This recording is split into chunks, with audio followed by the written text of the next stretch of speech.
აფხაზეთი ჩემს ცხოვრებაში დაკავშირებულია რასაკვირველია ჯერ ომამდელ პერიოდთან როდესაც ჯერ კიდევ სკოლის ასაკში მშობლებთან ერთად, მეგობრებთან ერთად ჩავდიოდით და მართლაც ეს არის გამორჩეული ხარე კუთხე ჩვენი ქვეყნისა. მეორე ეტაპი უკვე მოგონებებისა დაკავშირებულია აი ამ ტრაგიკულ დღეებთან. მოხდა ისე რომ ომის დაწყების პირველივე ასე ვთქვათ დღეებში აფხაზეთის მიტროპოლიტი დავითი გარდაიცვალა და მაშინ საქართველოს კათოლიკოს პატრიარქმა ილია მეორემ გაგვაგზავნა ჯგუფი მღვდელმთავრების რომ იქ გვემსახურა და რაღაც გაახლოებით 1 თვის შემდეგ მან მიიღო გადაწყვეტილება რომ ამ ჯგუფიდან მე დავრჩენილიყავი და გამეგზელებინა ამ ეპარქიის მღვდელმთავრის მოვალეობის შესრულება.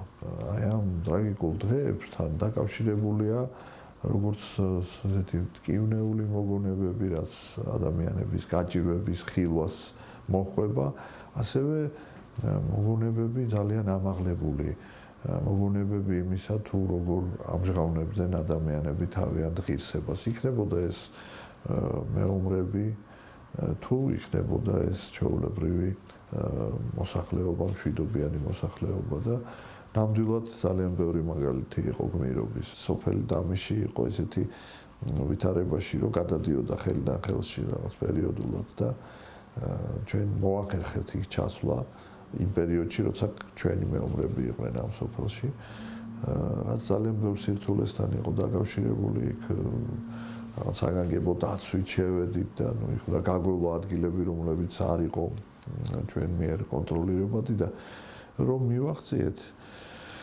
იქ ერთსართულიანი რაღაც პატარა შენობა იყო და ბანზე იჯდნენ ახალგაზრდა მეომრები. დაახლოებით 18, მაქსიმუმ 19 წლის ახალგაზრდები და რომ დაგვინახეს, გადმოხდნენ ამ ბანიდან და გამოიქცენ ჩვენსკენ და ესეთი გაგვამხნევეს ჩვენ მივედით გასამხნევებლად და იმათმა გაგვამხნევეს ჩვენ და გვითხრეს რომ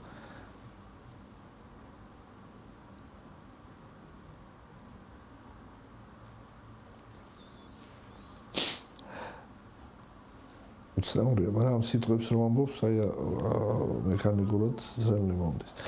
ესე იგი ეს რამე თქვა ახალგაზრდამ, ძალიან ესეთი არჩეულებრივი გარეგნობის ახალგაზრდა იყო, ცოტა ესეთი ღია ფერის თმა ჰქონდა და მოსული ახალგაზრდა იყო და ამაო საქართველოს ცოცხალიაო.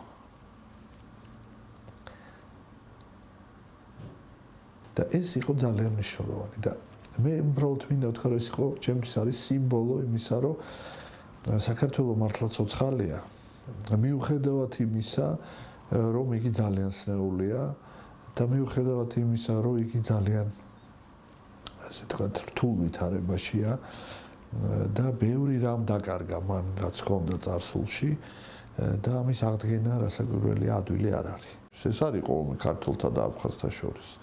ეს იყო ომი ქართველთა და აფხაზთა მეგობრობის წინააღმდეგ, რომელსაც მტერი ძალიან ესე ვთქვათ, კარგად ახერხებდა.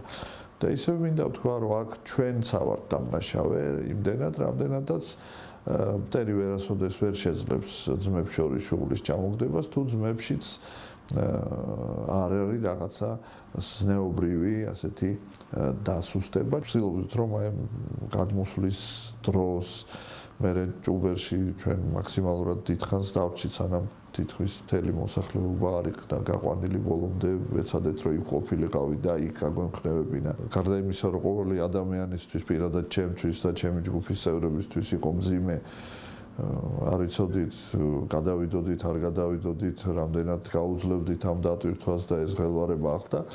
ჩვენთვის მაინც სამდელოებისთვის კიდევ ამას ემატებოდა ის, რომ ჩვენ პასუხისმგებელი ვიყავით იმაზე, რომ რაღაც თანაგზნობა გამოგვეხატა, სხვა ადამიანები გაგვემხნევებინა ისინი და ამდენად ეს პასუხისმგებლობის სიმძიმე დიდი იყო და ჩვენ ვცდილობდით ამის გაკეთებას და მეტნაკლებად ვახერხებდით ამას. არის ოჯახი, რამოდენიმე ოჯახი, რომ ჩამოვიდა, რა თქმა უნდა, ჩვენ არ გვინდაო, რომ ჩვენო ესე გაგვიგზავნო ქართველებთან მეგობრობა, ჩვენ ნაცავები ვართო, მეგობრები ვართო და ჩამოვიდნენ, ჩვენო ვერ შევეგუებითო, რომ ესე ჩვენო არ მოხსენ უფლებაო. ასე რომ ეს არის დროებითი, აქ ცხოვრობენ აფხაზები არაჩვეულებრივი პიროვნებები, რომელთაც უყვართ ქართველები და გრძელდება ეს ურთიერთობა და მათაც რასაკვირველია მოღალატეებს ეძახიან, მაგრამ ისინი ნამდვილი აფხაზები არიან და ისინი აფხაზების ღირსებას იცავენ. აფხაზეთი,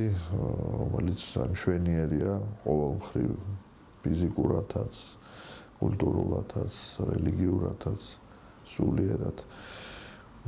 რა ვიცი, ძალიან დიდი ტკივილია აფხაზეთი ჩვენი. მე ვიტყოდი, რომ ის არის ჭრილობა. ორი რამ უნდა ვაკეთოთ, ერთი რომ ჩვენ უნდა ჩვენი სულიერი ესე ვთქვათ, სახე უნდა აღვიდგინოთ, ზნეობა უნდა აღვადგინოთ საქართველოში და პარალელურად უნდა ვიზრუნოთ ქართულ აფხაზებთან, აი ისევ საერთო ენის გამონახვაზე და რომ მათში გაჩნდეს ნდობა ჩვენთან ურთიერთობისათვის. აფხაზეთის განკურნების საიდუმლო საქართველოშია, ის არ არის სხვაგან. ვერავით არის ძალა ვერ წაგვართმევს აფხაზეთს. ჩვენ თვითონ ქართველი ერი გავდივართ აი ამ სულიერი აღდგომის პროცესს, რომელიც ძალიან წინააღმდეგობრივია, ხან ჩვენ ნაბიჯ ღვთისაგან, ხან ისე უკან ბრუნდებით და როდესაც ქართველი ერი თვითონ შიგნით გამთლიანდება, სულიერად გამთლიანდება, მაშინ გამთლიანდება ტერიტორიულადაც.